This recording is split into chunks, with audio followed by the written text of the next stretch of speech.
They shoved me into the mud while the entire platoon laughed. "Girls like you don't survive here," he sneered, his boot inches from my face. I said nothing. I just remembered his name. 3 years later, that same door opened, and the look on his face when they announced my rank? Priceless. If you've ever been underestimated, this story is for you. Hit that like button, drop a comment with your own comeback story, and subscribe, because this gets so much better. I grew up in a town where dreams went to die. You know the type: rusted factories, broken streetlights, and people who stopped asking, "What if?" a long time ago. My mom raised me alone in a cramped apartment above her mechanic shop. She never complained, never made excuses. She just worked.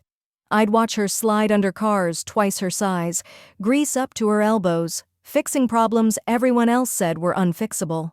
She taught me something without ever saying it out loud: you don't wait for permission to be strong. You just are. By the time I was 16, I could rebuild an engine faster than most grown men. But I didn't want to spend my life in that garage. I wanted more. I wanted purpose, structure.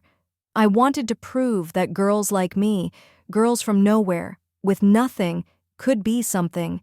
So at 19, with my mom's blessing and a duffel bag of borrowed clothes, I enlisted. No military family, no connections, just hunger. The bus ride to boot camp felt like crossing into another world. I stared out the window at the flat, endless landscape and told myself I was ready. I wasn't.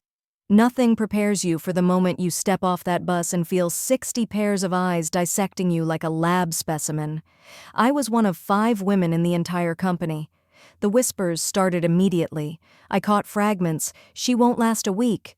What's she trying to prove? This is going to be entertaining." I kept my face neutral, my shoulders back. Inside, my stomach twisted into knots. Then I saw him. Staff Sergeant Rowan Dutch stood at the front of the formation like a monument carved from stone. 6'3", shoulders that could carry a mountain, and a voice that could shatter glass. Everyone feared him. I'd heard the stories on the bus, how he broke recruits who couldn't keep up, how he had a sixth sense for weakness, how he believed some people just didn't belong in uniform. When his eyes landed on me, I felt it like a physical weight. He didn't say anything. He didn't have to. That look said everything. You're already done, and you don't even know it yet.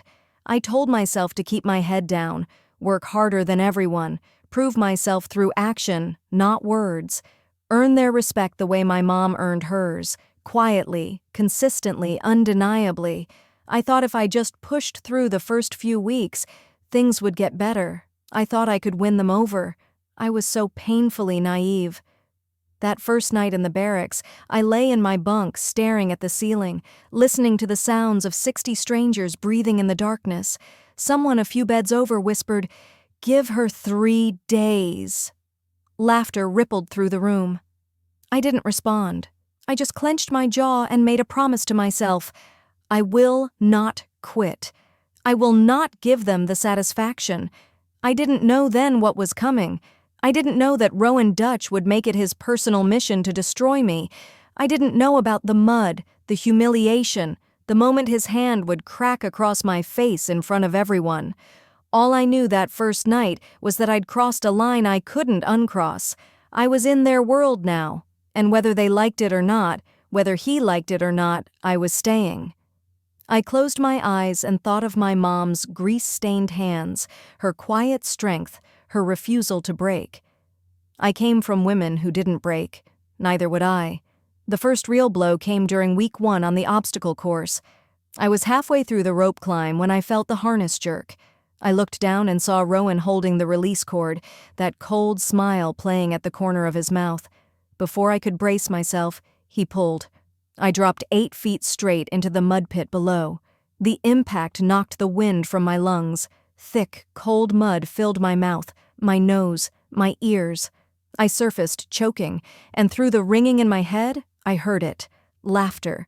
60 voices roaring like I was the punchline to a joke I didn't understand. Rowan stood at the edge looking down at me, hands on his hips. "Maybe you should have stayed home, Vesper. This isn't a place for little girls playing dress-up." More laughter. I wiped the mud from my eyes and climbed out in silence. My hands were shaking, but I wouldn't give him my tears. Not then. Not ever. After that, I became invisible. Recruits who'd been friendly on day one suddenly found reasons to avoid me. Some feared Rowan's attention would shift to them. Others genuinely believed I didn't belong. During meals, I sat alone. During drills, no one partnered with me unless forced. There was one guy, Hollis, who sometimes caught my eye with something that looked like sympathy, but he never spoke. Nobody did. Week 3, Rowan decided. Silence wasn't enough. During morning barracks inspection, he stopped at my locker. I'd spent an hour making sure everything was perfect, uniform creases sharp, boots gleaming, every item precisely aligned. He stared at it for 5 long seconds. Then he grabbed the bottom shelf and dumped everything onto the floor. Clothes, toiletries, personal items scattered across the concrete like trash. Sloppy, pathetic, you're a disgrace to this uniform. His voice was flat, almost bored. Reorganize it. Now. I did. 6 times. He found a problem every single time. A shirt folded wrong, a boot positioned at the wrong angle, something, anything. The company stood frozen in formation, forced to watch. My hands stopped shaking after the 3rd attempt. They went numb after the 5th. I felt their eyes on my back, felt their relief that it wasn't them, felt the distance between us growing wider with every second. But the worst came during a field navigation drill. We were running a tactical route when I noticed the path Rowan had marked would take us through unstable terrain. Someone could twist an ankle or worse. I did what I'd been taught. I questioned the order, respectfully, professionally. I approached him privately and pointed out the safety concern. He turned to face me, and I saw something dark flash in his eyes. Before I could react, his hand shot out and cracked across my jaw. The sound echoed across the field like a gunshot. My head snapped sideways. My ear rang with a high-pitched whine. I tasted copper. He leaned in close, his breath hot on my face. You don't question me, you don't belong here, and you never will. 60 people watched. Nobody moved, nobody spoke. That night, I sat on my bunk holding an ice pack to my swollen cheek, running my tongue over the cut inside my mouth. I had 2 choices sitting in front of me like crossroads. I could quit, go home, prove every single one of them right. Or I could stay. I could take everything they threw at me and become something none of them could break. I chose to stay, but I made a silent promise that burned hotter than the pain in my jaw.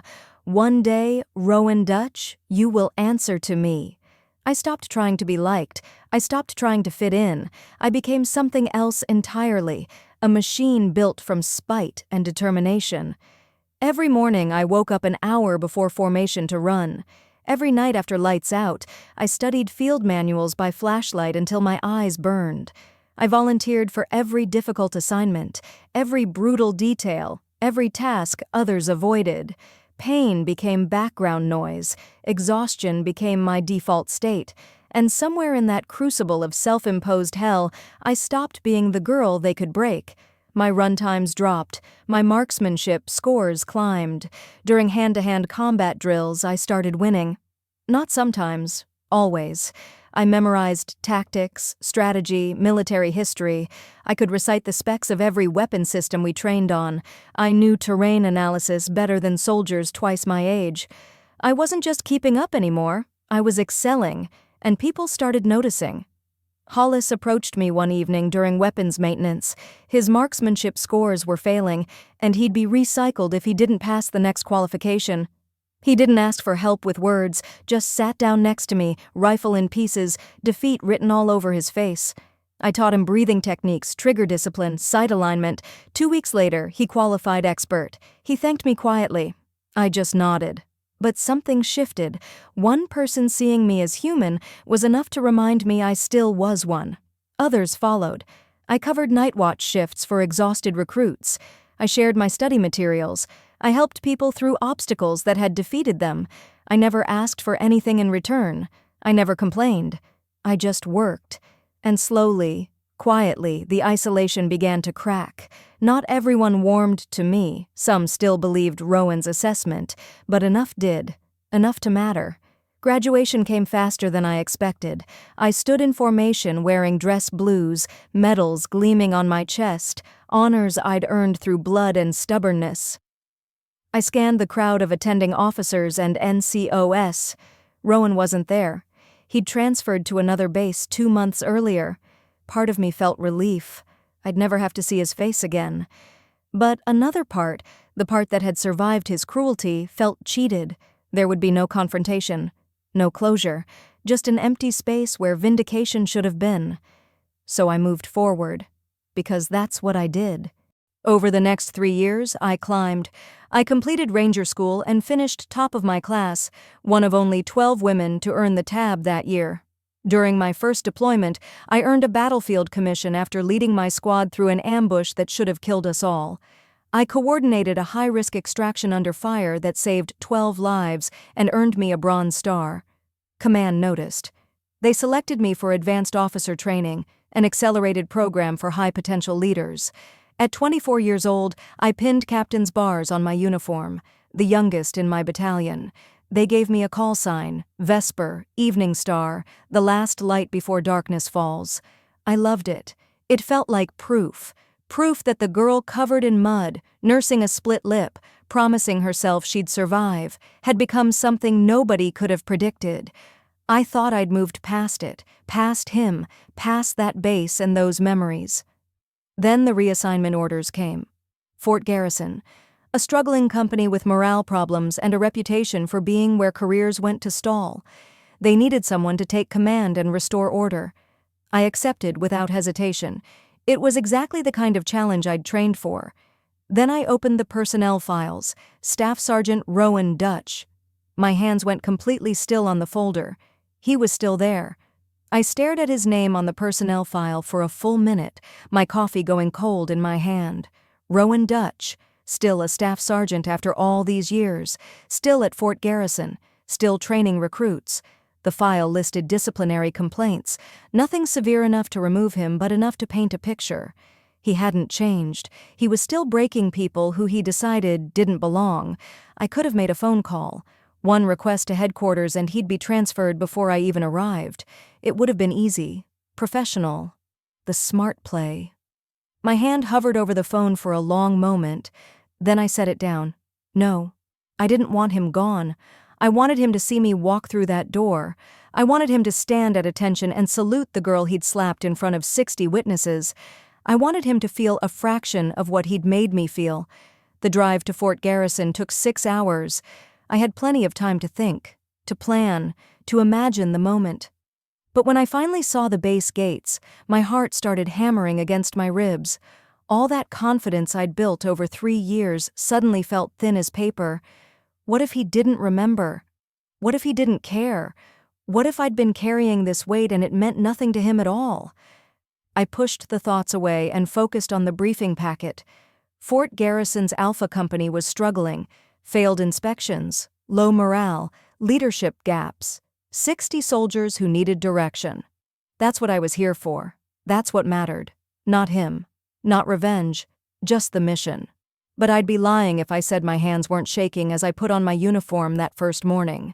I arrived at 0600, exactly on time. The company was assembled in formation outside the briefing hall, 60 bodies standing in neat rows under the early morning sun. I stayed in my vehicle for a moment, watching them through the windshield. They had no idea who was coming. I took a deep breath, checked my reflection in the rearview mirror, captain's bars gleaming, uniform immaculate, and stepped out. The sergeant major met me at the door. "They're ready for you, ma'am." His voice carried the weight of ceremony. This was it. No turning back. I nodded and moved to the entrance, my boots echoing on concrete. Through the door, I could hear the sergeant major's voice booming inside. "Attention! Your new commanding officer has arrived!" I stepped through the doorway. Every head turned in unison. 60 pairs of eyes locked onto me. I let my gaze sweep across the room slowly, professionally, taking in faces and postures. And then I saw him. Front row, center, Staff Sergeant Rowan Dutch. For a split second, the entire world narrowed to just his face. I watched the recognition hit him like a physical blow. His eyes went wide, color drained from his skin. His jaw actually dropped. He looked like he was staring at a ghost, or maybe at his own past coming back to collect a debt. The sergeant major's voice cut through the silence like thunder. "Company 10 Hut, ma'am, Captain Vesper Crane, your new commander!" 60 hands snapped up in salute, including his. I watched Rowan's arm rise slowly, trembling slightly at the elbow. I walked directly toward him, my boots clicking on the floor with each measured step.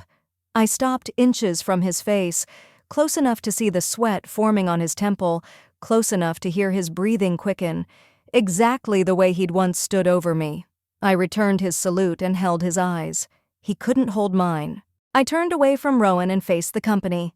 60 faces stared back at me. Some curious, some skeptical, some completely unreadable. I could feel the weight of the moment pressing down on every person in that room. They were waiting to see what kind of leader I'd be, whether I'd earned these bars or just gotten lucky, whether I deserved their respect or their doubt. I let the silence stretch just long enough to make them lean in. Then I spoke. "I know some of you know me. What you need to know now is this: I don't care where you came from, what you look like, or who told you that you don't belong. If you're wearing this uniform, if you're standing in this room, you're mine, and I will make you better than you ever thought you could be. Is that understood?" The response shook the walls. "Yes, ma'am."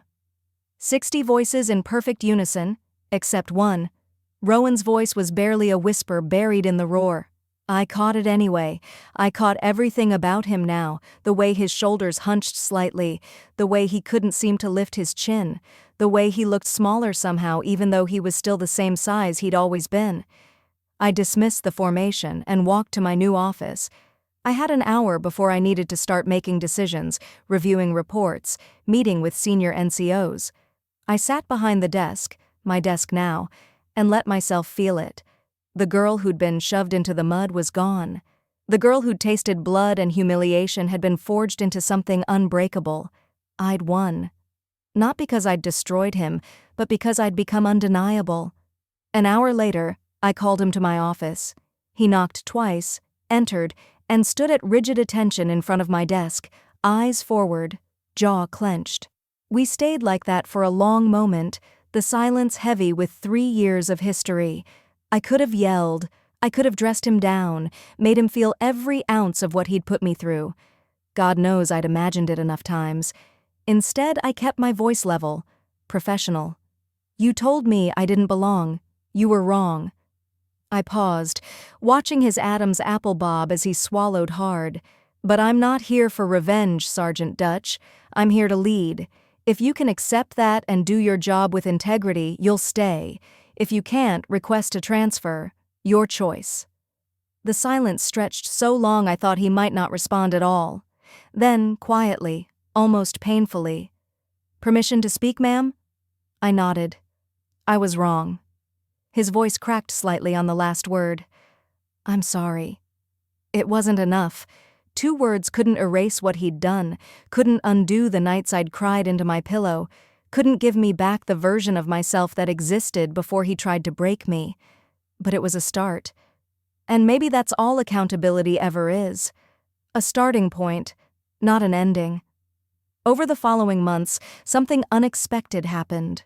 Rowan became one of my most reliable NCOs. He showed up early, stayed late, and executed every order with precision. He never forgot what he'd done. I made sure of that with my presence alone, but he worked to become better. The company transformed under the weight of real leadership. Morale climbed, performance improved. We became something functional, then something good, then something exceptional. One morning during PT, I watched from a distance as Rowan helped a struggling female recruit through the obstacle course, the same course where he'd cut my harness. He was patient with her, encouraging. When she finally made it over the wall, he actually smiled. She succeeded. He looked across the field and caught my eye. I nodded. He nodded back. They tried to break me. They told me I didn't belong. But I didn't need their permission. I just needed my own belief. The best revenge isn't destroying the people who doubted you, it's becoming so undeniable that they have no choice but to salute you. It's showing them that their cruelty couldn't define you, couldn't limit you, couldn't stop you from becoming exactly who you were meant to be. I think about that girl sometimes, the one covered in mud, tasting blood, making promises in the dark. I wish I could tell her that every single moment of pain was worth it, that she'd not only survive, but thrive, that she'd become someone even her younger self wouldn't recognize. If you're facing people who doubt you right now, if someone's told you that you don't belong, remember this: they don't get to decide your worth, they don't get to write your story. You do. And sometimes the best way forward isn't proving them wrong with words, it's proving them wrong by simply refusing to quit. Keep going, keep climbing, keep becoming. They'll salute you eventually. If this story hit home, smash that like button and share your own comeback story in the comments below. Subscribe for more stories of resilience, redemption, and sweet, sweet karma. You belong here. Don't ever forget that.